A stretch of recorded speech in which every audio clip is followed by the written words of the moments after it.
Livro Bom Dia Espírito Santo de Benny Hinn. Capítulo 11 Por que você está chorando? Benny, a blasfêmia contra o Pai pode ser perdoada? Um cristão novo me perguntou recentemente. Pode, respondi.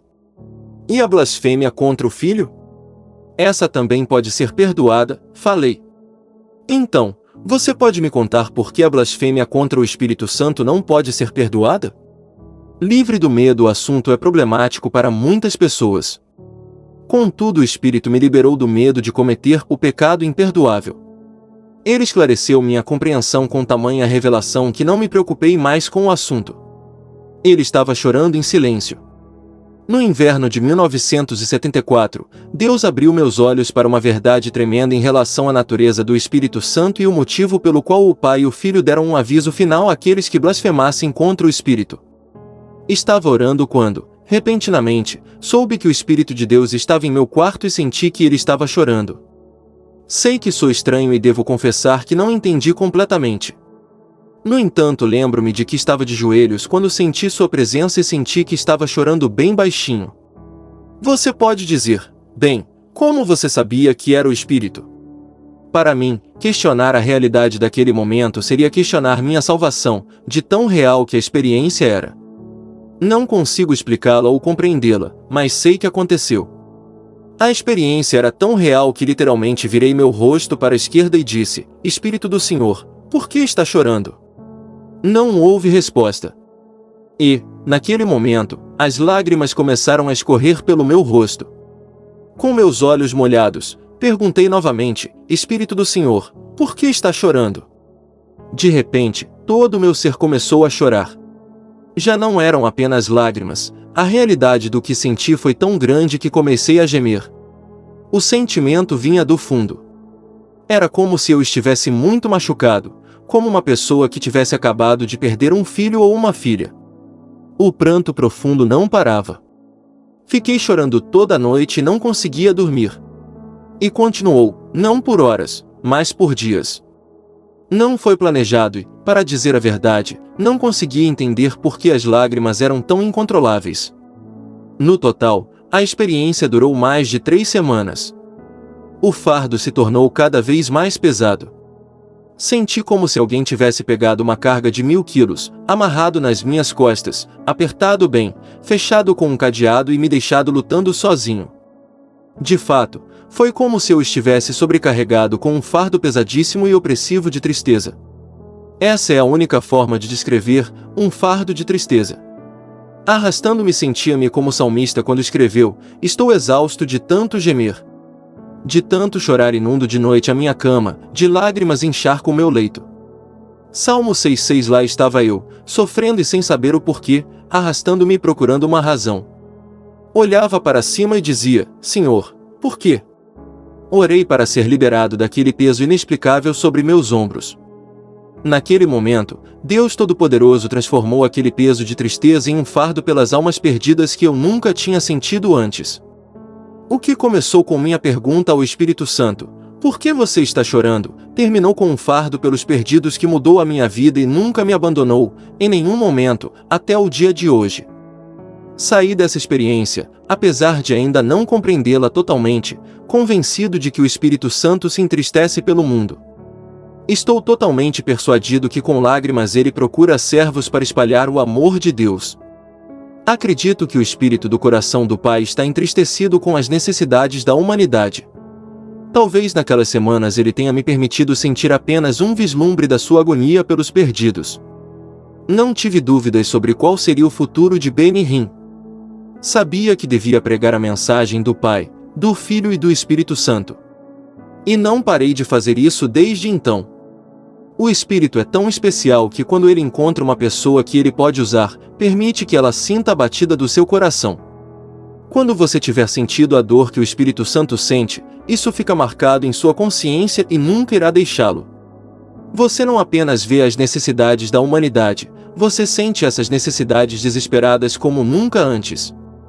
Contudo, acredito que havia outra razão para Deus me permitir suportar essa lição. Abriu meus olhos para o fato de que o Espírito Santo é um membro da Trindade, ao mesmo tempo, diferente do Pai e do Filho. E pude juntar as peças do quebra-cabeça chamado pecado imperdoável. Insulto e calúnia o que dizem as Escrituras exatamente? Jesus, falando aos fariseus, disse: aquele que não está comigo, está contra mim, e aquele que comigo não ajunta, espalha. Por esse motivo, eu lhes digo, todo pecado e blasfêmia serão perdoados aos homens, mas a blasfêmia contra o Espírito não será perdoada. Mateus 12, 30-31. Depois, deixando tudo mais claro, ele falou: todo aquele que disser uma palavra contra o Filho do Homem será perdoado, mas quem falar contra o Espírito Santo não será perdoado, nem nesta era nem na que há de vir a ver. 32. O que abrange a palavra blasfêmia? A palavra possui vários significados incluindo falar mal de, injuriar, ou zombar, atacar verbalmente, ou abusar, repreender ou falar profanidades de difamar, falar de forma injuriosa, caluniar, ou acusar falsamente, insultar. Alguns podem perguntar: como você difama o Espírito Santo? Ou como você o insulta? É um ato voluntário. O livro dos Hebreus fala diretamente sobre a questão: se continuarmos a pecar deliberadamente depois que recebemos o conhecimento da verdade, já não resta sacrifício pelos pecados, mas tão somente uma terrível expectativa de juízo e de fogo intenso que consumirá os inimigos de Deus. Quem rejeitava a lei de Moisés morria sem misericórdia pelo depoimento de 2 ou 3 testemunhas. Quão mais severo castigo, julgam vocês, merece aquele que pisou aos pés o Filho de Deus, profanou o sangue da aliança pelo qual ele foi santificado, e insultou o Espírito da graça? Hebreus 10, 26-29. As palavras são seguidas por este lembrete austero: pois conhecemos aquele que disse: a mim pertence a vingança, eu retribuirei, e outra vez, o Senhor julgará o seu povo. Terrível coisa é cair nas mãos do Deus vivo. V 30-31. Que diferença! Por que não há perdão para blasfêmia contra o Espírito Santo? Pelas páginas deste livro compartilhei com você, a partir das Escrituras, que havia algo único, uma diferença, no Espírito Santo. Ele não é maior nem menor do que o Pai ou o Filho, mas precisamos conhecer suas características. Deus Todo-Poderoso, o Pai, é o grande Deus do céu e deve ser adorado, louvado, glorificado, magnificado e exaltado. Jesus, seu Filho, é o Senhor da glória, a quem até os anjos devem temer. Sinto também que o Espírito Santo tem a capacidade de sentir emoções humanas, até dor, tristeza e angústia, com uma intensidade que apenas ele conhece. Você diz: quer dizer que o Espírito Santo pode sentir tristeza de uma forma diferente da que sentem o Pai e o Filho?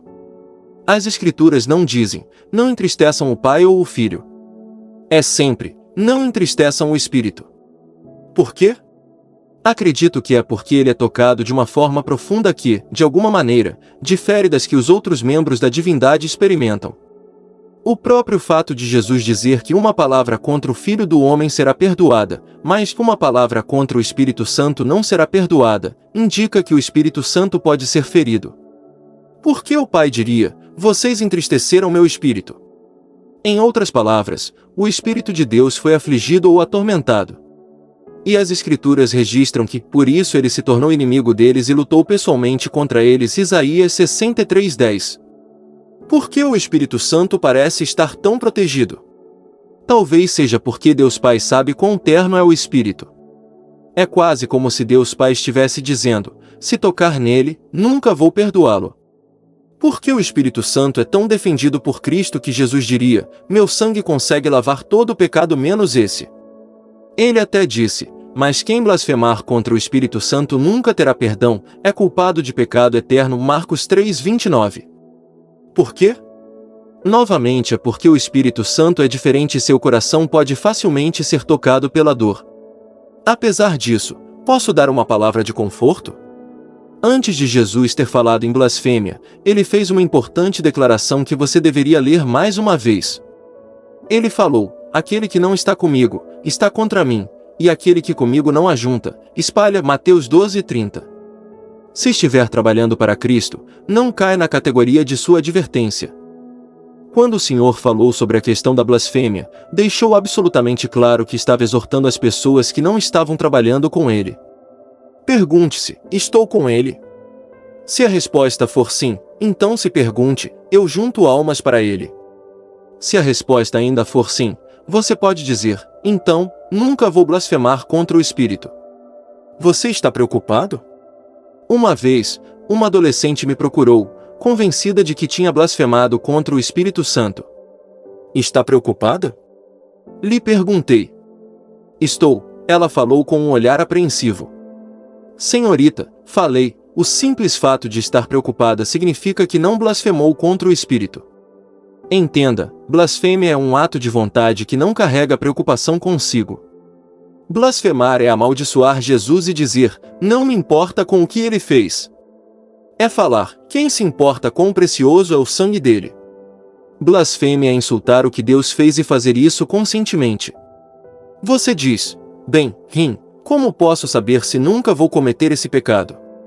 Você não cometerá esse pecado enquanto nunca desejar cometê-lo. Olhe atentamente para o que Cristo disse. Ele falou que qualquer um que falar contra o Espírito não será perdoado. Aquela palavra é vital para a mensagem de Cristo. Falar indica um ato deliberado. É mais do que um pensamento perdido. Todo o seu corpo acaba envolvido no ato de pronunciar essa palavra. Se o Espírito é blasfemado, ele é insultado por aqueles que tomaram uma decisão de blasfemar. É um ato de vontade, uma escolha que você deve exercer. Onde entra Satanás em tudo isso?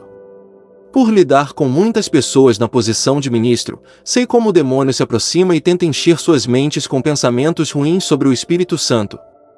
Você esperaria menos dele? Talvez já tenha acontecido com você. Você já teve algum pensamento impróprio que desejava nunca ter tido em sua mente? Quem lançou esse pensamento maligno na sua direção? É claro que foi Satanás. Mas você falou isso em voz alta? Não. O motivo de se manter em silêncio foi que não era seu pensamento. É a pessoa que fala contra o Espírito Santo que tomou a decisão de blasfemar. É aquele que diz: vou blasfemar e não me importa o que Deus pensa. Saul blasfemou contra o Espírito Santo quando rejeitou a palavra de Deus. Demas, um dos companheiros de Paulo, blasfemou quando abandonou o Evangelho e retornou à luxúria da carne. Paulo escreveu: Demas, amando este mundo, abandonou-me e foi para Tessalônica. 2 Timóteo 4:10. Não deixe que ele parta, você diz, está nos dizendo que não podemos blasfemar. E Saul e Demas? A questão que estou levantando é que não dá para blasfemar quando tiver tomado a decisão de viver para Jesus e continuar firme nesse propósito. A estrada para a eternidade está cheia de pessoas que começaram com Cristo e terminaram com Satanás. Há aqueles que andam por um corredor e apertam a mão do pregador, como algum tipo de apólice de seguro para uma mansão no céu. Contudo, seus corações não seguem suas ações. Logo você descobre aquelas mesmas pessoas se apaixonando pela luxúria, pelo dinheiro ou pelo brilho do mundo. E dizem: Deus, indo embora. Você pode se perguntar: como sei que o Espírito Santo ainda está comigo? E como vou saber quando, e se, ele partiu? É uma artimanha de Satanás atacá-lo e encher sua mente com as palavras: o Espírito Santo o abandonou. Ele foi embora para sempre. Nunca mais o terá de volta. Porém, não aceite isso. Eis como você pode saber que o Espírito ainda está com você. Isso foi de grande ajuda para mim e acredito que também será para você. Primeiro, as Escrituras nos dizem que o Espírito Santo permanece com cada cristão como conselheiro e fonte de paz. Segundo, você tem consciência da presença de Jesus na sua vida? Então, o Espírito Santo não foi embora. Você ainda ouve o Espírito de Deus dizer: ore. Ele não foi embora. Você, às vezes, sente culpa por não ler a palavra? Ele não foi embora, na verdade, ele o está convencendo. Conheceu alguém e sentiu a necessidade de falar sobre Jesus para essa pessoa? Ele ainda está ali. Jesus não estava sendo contraditório quando disse que o Espírito estará para sempre com você. Estava falando do fato de que o papel do Espírito é permanente, até eterno. Veja, se você blasfemar contra ele, o Espírito irá embora. Contudo, se o entristecer, ele não o abandonará. Vai ficar, mesmo quando você o ferir. Acredito que os cristãos deixam o Espírito triste todo dia.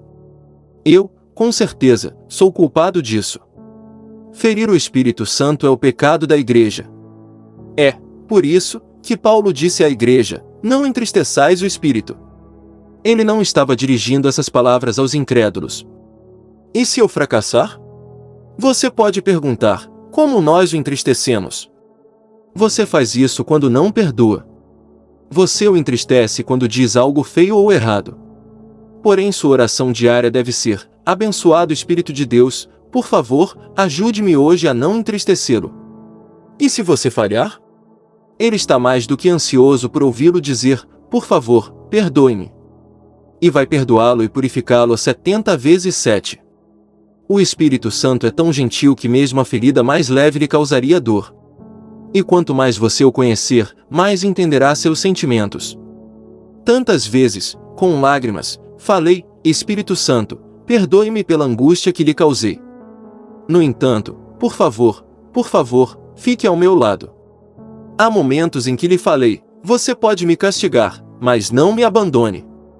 Porque quem o Senhor castiga, Ele ama. É como dizer: amo você.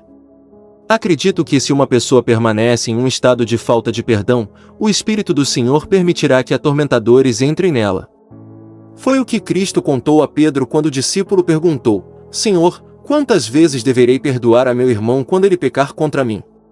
Até 7 vezes? Mateus 18, 21.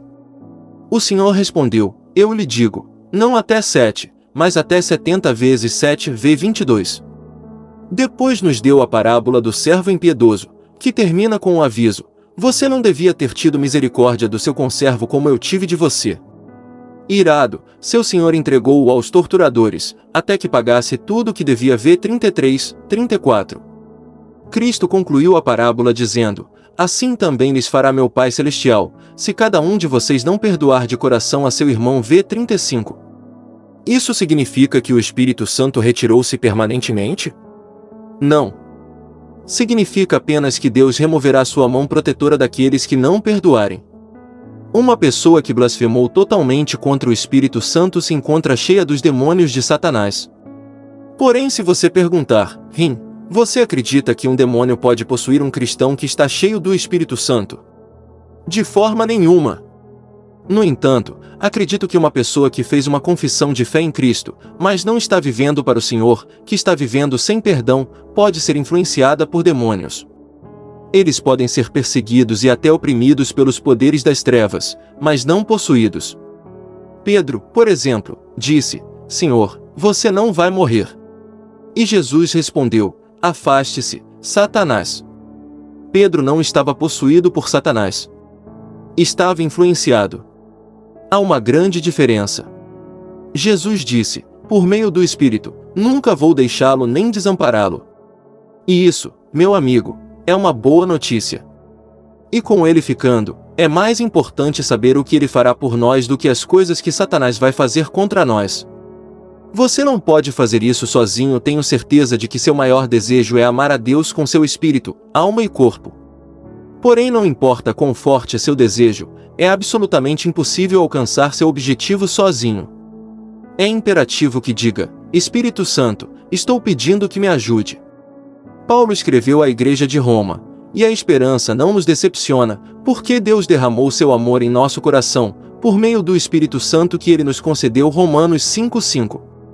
Certamente, queremos amar a Cristo, mas é impossível, a menos que o Espírito nos dê um amor sobrenatural. E como você o recebe? Simplesmente diz: Espírito de Deus, eu me entrego a você. Naquele exato momento ele fluirá por sua alma com um amor pelo Senhor. Quanto mais profundamente você conhecer o Espírito Santo, mais profundamente conhecerá Jesus. É automático. Por quê? Porque quando o Espírito está presente, Cristo é promovido. Jesus falou: ele deve me glorificar. O Senhor nunca é deixado de lado, ao contrário, é puxado para mais perto. Paulo escreveu: portanto, agora já não há condenação para os que estão em Cristo Jesus. Romanos 8:1. Você entende o que significa verdadeiramente andar segundo o Espírito? Quando ele fala ore, é isso que você vai fazer. Quando ele fala testemunhe, é o que você fará. De repente, estará andando segundo o Espírito. A alegria da liberdade no Espírito. Desobedecer é sentir condenação e depois culpa. Porém, se você atende seu chamado, sabe a alegria da liberdade no Espírito. Porque por meio de Cristo Jesus a lei do Espírito de vida me libertou da lei do pecado e da morte. Romanos 8:2. O legislador na antiga aliança era o Pai, mas na nova aliança é o Espírito Santo. Jesus deu os mandamentos por meio do Espírito. Atos 1:2, assim como Deus entregará a lei por meio de Moisés. 7 Revelações. Que alegria refletir sobre as vitórias descritas por Paulo em Romanos 8. Na verdade, Paulo fala de 7 revelações específicas nos 16 primeiros versículos de sua carta. Talvez em nenhum outro lugar das Escrituras o trabalho do Espírito esteja tão claramente definido.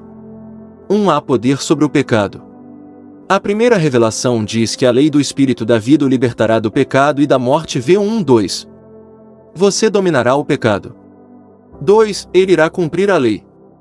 Por quê? Aquilo que a lei for incapaz de fazer por estar enfraquecida pela carne, Deus o fez, enviando seu próprio Filho, à semelhança do homem pecador, a fim de que as justas exigências da lei fossem plenamente satisfeitas em nós, que não vivemos segundo a carne, mas segundo o Espírito. V3:4. Foi o cumprimento da lei de Moisés que produziu a liberdade que agora temos no Espírito. 3. Ele lhe dará a mente de Deus. Quem vive segundo a carne tem a mente voltada para o que a carne deseja, mas quem vive de acordo com o Espírito, tem a mente voltada para o que o Espírito deseja. A mentalidade da carne é morte, mas a mentalidade do Espírito é vida e paz. A mentalidade da carne é inimiga de Deus porque não se submete à lei de Deus, nem pode fazê-lo. Quem é dominado pela carne não pode agradar a Deus. V5-8. 4. Ele lhe dará justiça. Entretanto, vocês não estão sob o domínio da carne, mas do Espírito, se de fato o Espírito de Deus habita em vocês. E, se alguém não tem o Espírito de Cristo, não pertence a Cristo. Mas se Cristo está em vocês, o corpo está morto por causa do pecado, mas o Espírito está vivo por causa da justiça. V9:10-5. Ele dará vida ao seu corpo. E, se o Espírito daquele que ressuscitou Jesus dentre os mortos habita em vocês, aquele que ressuscitou a Cristo dentre os mortos também dará vida a seus corpos mortais, por meio do seu Espírito, que habita em vocês. V11. Se você seguir os passos do Espírito Santo, caminhará com saúde. Terá um corpo vivificado. Como disse o profeta Isaías, aqueles que esperam no Senhor renovam as suas forças. 40:31. Meu amigo, não há como renovar suas forças sem o Espírito Santo, porque ele é quem vivifica o corpo mortal. 6. Ele trará morte ao ego. Portanto, irmãos, estamos em dívida, não para com a carne, para vivermos sujeitos a ela. Pois se vocês viverem de acordo com a carne, morrerão, mas, se pelo Espírito fizerem morrer os atos do corpo, viverão, porque todos os que são guiados pelo Espírito de Deus são filhos de Deus. V12-14. 7. Ele vai testemunhar sua salvação. Pois vocês não receberam um espírito que os escravize para novamente temerem, mas receberam o Espírito que os adota como filhos, por meio do qual clamamos, Abba Pai. O próprio Espírito testemunha ao nosso espírito que somos filhos de Deus. V15:16. Versículo após versículo, Paulo diz que é o Espírito quem realiza a obra do Pai e do Filho. E fico muito animado sempre que leio essas palavras gloriosas, porque todos os que são guiados pelo Espírito de Deus são filhos de Deus. Deus não quer que você se desvie do caminho que Ele preparou para você seguir. Ele não o criou para vê-lo fracassar. É por isso que você não deve ficar desnecessariamente alarmado pela possibilidade de cometer um pecado imperdoável, uma blasfêmia contra o Espírito Santo. Seu amor por Cristo supera tanto a influência de Satanás que a batalha já foi ganha. O Espírito Santo anseia começar uma relação pessoal profunda com você. Quando minha alma clamou com um choro sincero que parecia interminável, o Espírito estava esperando pacientemente. Seu fardo se tornou meu fardo e a experiência me deu uma paixão por almas que nunca diminuiu, nem desapareceu. Ele estava esperando para me dar poder, plenitude, justiça, uma vida dirigida pelo Espírito e muito mais. E agora Ele está esperando por você. Ore comigo agora, Espírito Santo, eu não quero entristecer o teu coração. Ajuda-me a viver em santidade, sensível à tua voz, e a carregar o teu fardo pelas almas. Usa-me para a tua glória. Em nome de Jesus, amém.